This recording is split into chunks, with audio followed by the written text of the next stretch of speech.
virou festa, hein, galera? A saudade tá muito grande. Resultado, Marvel e DC resolveram emendar 2 encontros entre Superman e Homem-Aranha nos quadrinhos. Foram 45 anos de jejum, mas agora virou realmente festa, ok? A primeira revista a gente trouxe aqui no vídeo anterior. Hoje é a vez da segunda edição. Mais ameaças, mais crossovers muito loucos, mais momentos emocionantes. Prepara o maracujá, prepara o lencinho. O bagulho é teste pra cardíaco. Tá preparado? Vamos nessa. Inés Trunks, Peter aqui. Se você não viu o primeiro vídeo, eu recomendo demais mesmo, ok? É um vídeo atemporal. É a primeira história do Homem-Aranha com o Superman, ok?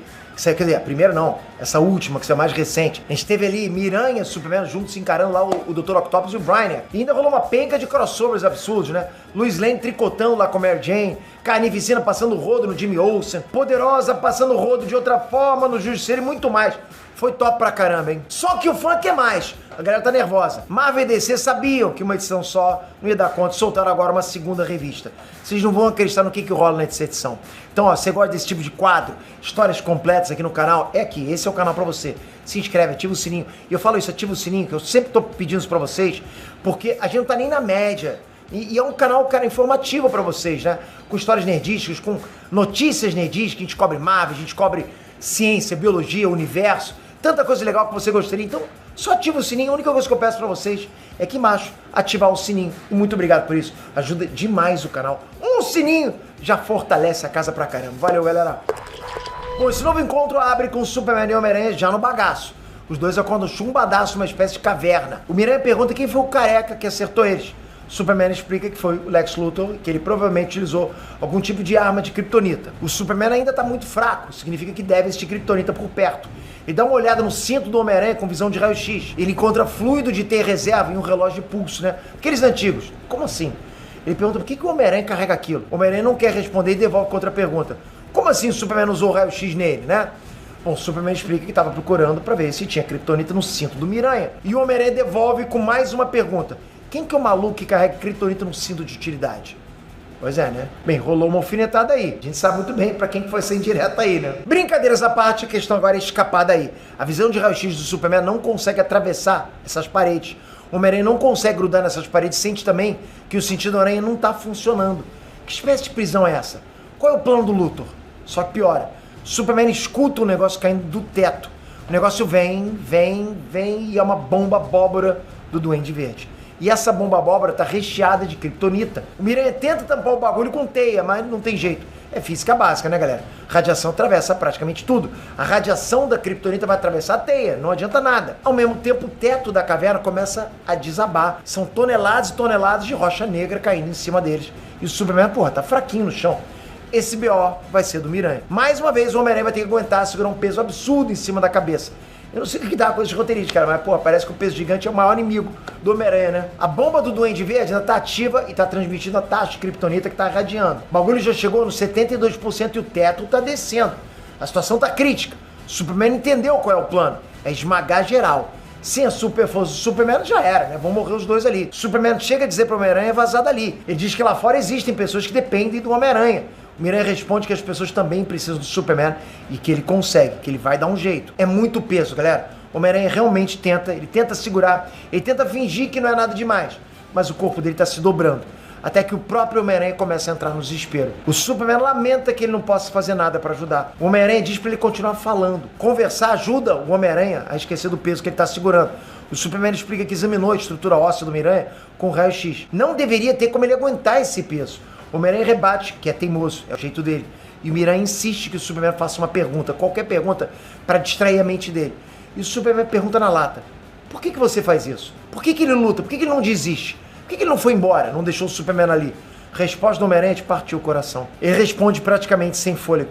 Culpa. Você queria a minha verdade. Essa é a minha verdade. Eu faço isso por culpa. A bomba do Duende Verde registra 88% de níveis de kryptonita. O teto continua descendo cada vez mais. Mas o Homem-Aranha continua falando. É tipo, coisas ruins sempre acontecem. A vida é assim. Mas aquelas coisas ruins, quando existem coisas ruins que eu posso impedir, se eu não impedi-las, então é minha culpa se elas acontecerem. Bom, o Miranha diz isso e joga a toalha. Ele chegou no limite. Ele diz pro Superman que ele não consegue mais.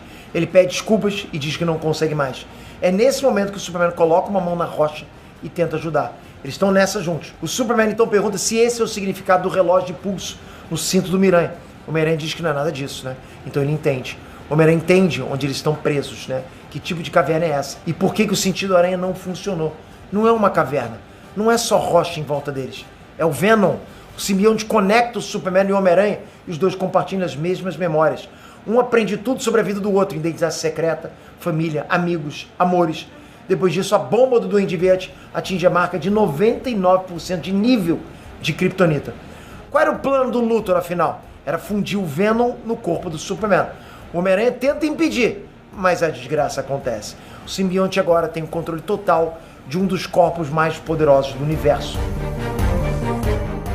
A batalha vai parar na superfície da cidade. Lex Luthor e Duende Verde estão ali, mas também existe uma legião de vilões da Marvel e da DC reunidos pra festa. E o Super Venom tá correndo atrás do Miranha. Deu ruim demais. A bomba de Kryptonita ainda tá grudada na capa do Superman, né? A capa agora é gosma pura, é carne de simbionte. Não tem como o Homem-Aranha competir. Ele tenta usar de humor, mas é uma luta totalmente desequilibrada. Ou será que não? O Duende Verde diz que o Miranha tá fugindo, que o Miranha reconheceu a derrota. O Homem-Aranha rebate e diz que não é uma fuga, uma aula sobre como radiação funciona. Peter Parker não é só músculos, galera. Peter Parker não é só agilidade, vocês sabem disso, ele é um cientista. Ele tem doutorado, vamos lembrar disso. O Homem-Aranha tira a teia na bomba de Kryptonita, gruda no negócio, arranca a bomba fora e vareja do outro lado da cidade, cara. O jogo virou. Na mesma hora o Venom percebe que algo errado não tá certo. O Venom fala pro Luthor que o Superman tá lutando. Uma rajada de calor colossal sai dos olhos do Super Venom. O simbionte não é vulnerável a calor? Então, toma. Os níveis de Kryptonita no corpo do Superman já estão se dissipando. O Venom percebe que tá perdendo o controle do corpo. O Superman recupera o movimento dos próprios braços. E existe uma segunda coisa que faz mal para simbionte. O Superman abre os braços.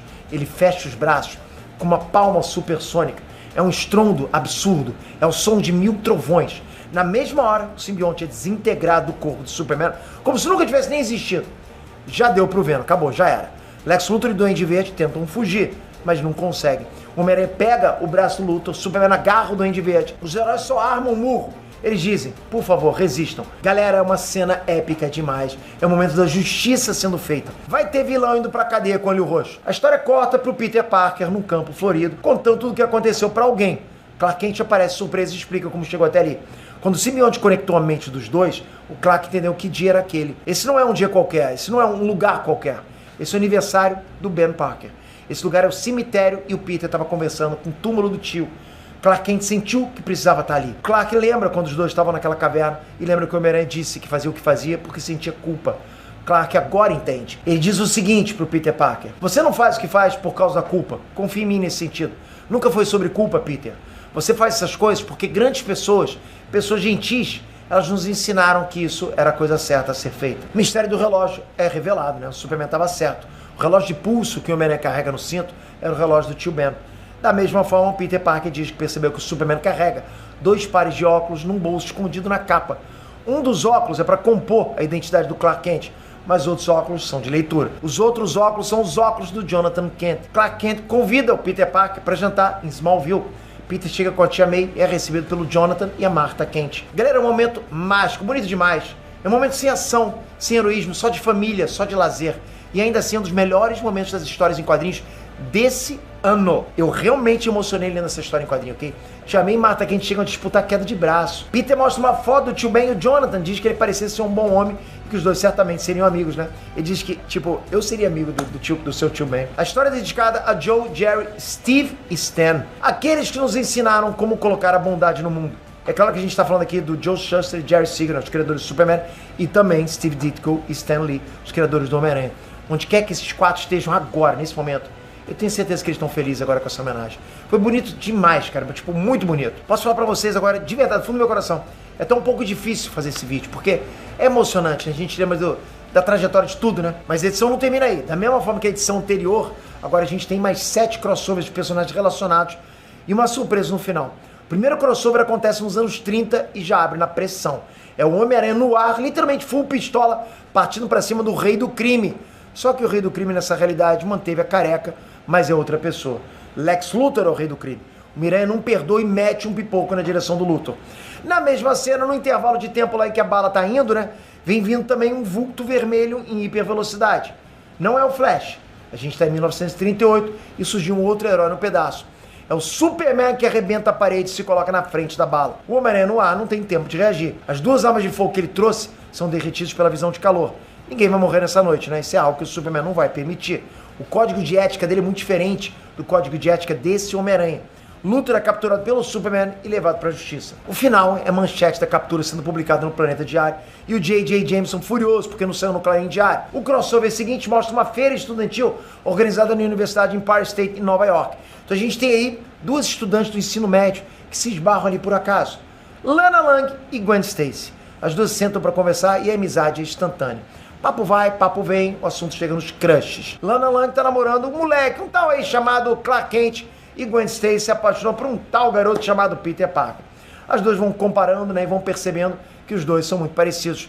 Dois órfãos criados por pessoas maravilhosas, meio desajeitados, né, com um coração enorme. As duas vão elogiando os dois, e a gente vê que os dois estão ocupadérrimos enquanto isso. Superman tá encarando o Homem-Aranha num parque de diversões, e o Homem-Aranha tá enfrentando Metalo num barco. Bom, Lana Lang e Gwen Stacy terminam a conversa falando a mesma frase. Eu acho que eu vou casar com esse cara. Hoje a gente sabe que o destino não favoreceu nenhuma das duas, né? Mas é nesse momento que os rapazes chegam. Clark tá todo sujo de areia, Peter tá todo molhado, né? Depois de ter caído na água. Lana vira pra Gwen e vice-versa, e as duas caem na gargalhada. É mais um crossover divertido só, né? De uma época mais inocente das revistas. Essa época das revistas rolou, cara. Na Era de Prata tinha muito crossover. Não crossover não, mas tinha muita história assim, né? O terceiro crossover tem pouco Superman e quase nada de Miranha.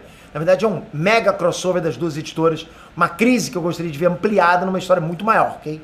Tem de tudo, todos os heróis e todos os vilões dos dois lados. O que aconteceu é que uma vilã da Legião dos Super-Heróis entregou uma lanterna vermelha nas mãos do Mistério.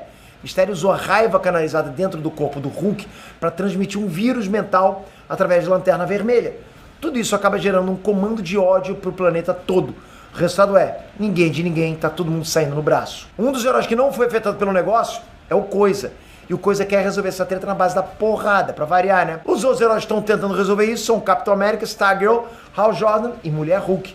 O plano é derrubar o Hulk, ok? O Hulk é o transmissor. A raiva tá vindo dele. Só que capotar o Hulk não é mole, vocês sabem disso. Pô, o bichão mete uma bifa no Superman, que o Superman sente, né? Sentiu. É jogado pra trás. O Coisa trava o Hulk pelas costas e aí o jogo vira. O que rola é que o plano do Superman não era esse. Não era merendar o Hulk no soco, nada disso. É o contrário. No que o Coisa travou o Hulk, o Superman usa as palavras para acalmar o Hulk. Ele olha o Hulk no olho e passa tranquilidade para ele. Leva um tempo, mas funciona. O Hulk chega até a chorar. Pouco a pouco, o Hulk vai voltando a ser Bruce Banner. O efeito do ódio global é neutralizado. O Coisa fica perplexo. Como assim? Deu certo? O Superman explica. Mistério não precisava somente de um monstro. Ele queria gente convencidos de que nos odiamos uns aos outros. O Coisa ainda não entende, né? O Coisa reforça que esse é um mundo onde todos nós somos obrigados a escolher um lado. Se você não escolhe um lado, você é inimigo também. O Superman explica que ele nunca chamaria alguém de inimigo e que todos merecem uma segunda chance. O Coisa insiste, ele diz que acha que as pessoas parecem estar sempre esperando alguma coisa para sentirem raiva. É aí que o Superman entrega a explicação definitiva. Raiva é fácil, escutar é difícil. Cara a cara ainda importa. Pessoas reais, conversações reais. Nem sempre está na hora do pau, Ben. Fica a dica, né, galera? O Coisa fica, então, com aquela ideia na cabeça, reavalia a si mesmo. A história termina com Coisa visitando Bruce Banner no alojamento. Só pra conversar, né? Só pra levar rosquinhas e trocar uma ideia. É o que eles não faziam, tinha muito tempo. Bom, a história seguinte traz Aço e o Duende Macabro. É a história mais fraquinha da edição. Aço desenvolveu uma tecnologia nova e o Duende Macabro voou até Metrópolis só pra roubar o bagulho. É uma espécie de poeira tecnológica, sabe? Uma nuvem de nanorobôs. O Duende Macabro consegue botar a mão na parada, mas Aço dá perseguição. No meio da perseguição, o Duende Macabro ainda avista alguém de capa vermelha chegando junto. Vai dar ruim. O Duende Macabro acaba jogando a tal poeira no ar. As partículas camuflam o Duende Macabro, deixam ele invisível. Aço arremessa o martelo dele e o Duende Macabro erra. Parece que vai dar bom então, né? Só que não. Outro martelo acerta o Duende Macabro em cheio. Acabou a palhaçada. O herói da capa vermelha que estava vindo não era o Superman, era o Thor. No final, tudo termina bem.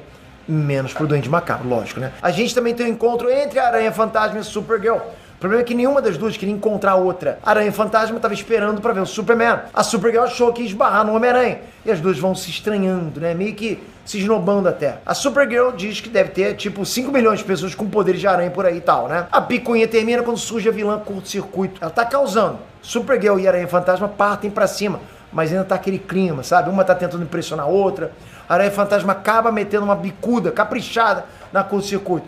Ainda assim, no final, é a Supergirl que tira a onda. Supergirl vai embora dizendo que tem outras coisas pra fazer, tipo salvar o mundo. E ela ainda deixa um autógrafo no diário da Aranha Fantasma, dedicando o autógrafo para uma das 5 milhões de pessoas com poderes de aranha. O encontro seguinte mostra o Miles Morales removendo uma espécie de parasita de kryptonita do peito do Superman. O Superman tentou encarar uma aliança entre Dormammu e Brainiac no espaço e acabou levando a pior. Agora os dois vilões estão vindo para tomar a Terra. O Superman ainda precisa de um tempo para se recuperar e chega a sugerir inclusive que Miles Morales procure um lugar seguro, né? Porque a coisa vai ficar feia. Vocês conhecem o Miles Morales. O moleque tá impressionado. Ele diz isso pro Superman. O Superman foi tipo o primeiro dos super-heróis, né? É o exemplo vivo. Mas Morales então pede um conselho. Um conselho que o Superman poderia dar para um iniciante igual a ele, né? Bom, o Superman explica que já teve a idade do Miles e que tem uma coisa que ele gostaria de voltar atrás e desfazer. Ele queria não ter se preocupado tanto. Não ter se preocupado tanto se estava fazendo a coisa certa ou não. Se podia falhar ou não. Então ele diz que se ele estava lá na hora da necessidade, se ele lutou para tornar as coisas melhores, então ele estava fazendo a coisa certa. E o Superman fecha dizendo que Miles Morales não deve se preocupar com isso. Ele apareceu, ele não fugiu, mesmo sabendo dos riscos. Miles estava no caminho certo, né? E aí os dois partem para cima do Dormammu e do Brainiac e a história fecha. A penúltima história não é nem do Superman, nem do Homem-Aranha, nem de nenhum personagem que cerca os dois. É uma recriação da saga Guerra dos Reinos que rolou na Marvel, né? Só que aqui o pivô de tudo é o Darkseid. Darkseid invadiu e destruiu Asgard, se tornou o pai de todos e conquistou a Terra. É nesse cenário que a Jane Foster levanta o Mjolnir e se torna Thor. Só que nesse crossover ela recebe o reforço da Mulher Maravilha na luta. Jane Foster tá lá insegura, né? Ela não se sente valorosa. Ela não é uma guerreira, ela é uma mulher magrela enfrentando um câncer terminal. Jane chega até a oferecer o martelo pra Diana. Diana recusa. Ela enrolou Jane no laço da verdade e viu como Jane Foster é realmente. A Mulher Maravilha sabe a luta que a Jane tá enfrentando agora e reconhece. O Mjolnir é da Jane Foster. Ela é mais do que digna. A história fecha com um painel que reúne heróis da Marvel e da DC partindo pra cima do Darkseid. É mais uma saga que realmente eu gostaria de ver inteira, né? Estão deixando a gente sonhar. Alô, editores, tem crianças chorando aqui, entrega isso pra gente, pô. Bom, a história final é surpresa. É um terceiro encontro entre Superman e Homem-Aranha. Só eles dois, sem mais nenhum outro personagem. Miranha tá na bad, né? Tá sentado no alto da ponte do Brooklyn. O mesmo lugar onde ele perdeu a Gwen Stacy. Foi nesse lugar aí que o Duende Verde jogou a Gwen Stacy pra morte e o Homem-Aranha falhou. O Homem-Aranha desabafa com o Superman, conta o caso da Gwen Stacy e diz que tá num daqueles dias que nada mais parece fazer sentido. Superman senta do lado dele, coloca a mão no ombro do Homem-Aranha e consola ele. Superman diz palavras sábias, abre aspas. Meu pai uma vez me contou que existem apenas duas coisas na vida que são certas. Você nasce e você morre. E você não tem o que fazer em relação a essas duas coisas. Mas o que importa é o que você faz entre essas duas coisas que faz a diferença. Você terá dias bons, você terá dias realmente ruins. Sobre perder a sua amiga, em alguns dias você vai se sentir melhor. E melhor é bom. Superman se despede e diz pro Homem-Aranha se cuidar e sai voando. E assim termina uma edição histórica. Uma edição para guardar na sua estante, para guardar na memória, para guardar no coração. Imagina se isso um dia aparece no cinema. Galera, imagina. Que mané fadiga de filme de herói, que é na boa. O que a gente quer são histórias boas, são momentos épicos, emocionantes, são grandes encontros. Marvel e DC estão de parabéns pelos crossovers. Continue assim, cara. Fantástico. Nota 11 de 10. Agora eu quero saber a sua opinião. Qual foi a melhor história? Qual foi o melhor crossover? O que ficou faltando? Comenta aqui embaixo. E dá esse presente pra gente agora, o sininho aqui. Só você tocar no sininho, se inscreve com o sininho. Tá inscrito? Só ativa o sininho pra gente. Vai ser bom demais saber que esse vídeo deu bastante sininho pra gente. É o nosso prêmio de agradecimento e muito obrigado por tudo que vocês estão fazendo. Vou ficando por aqui, galera. Até a próxima. Fui! Uhul!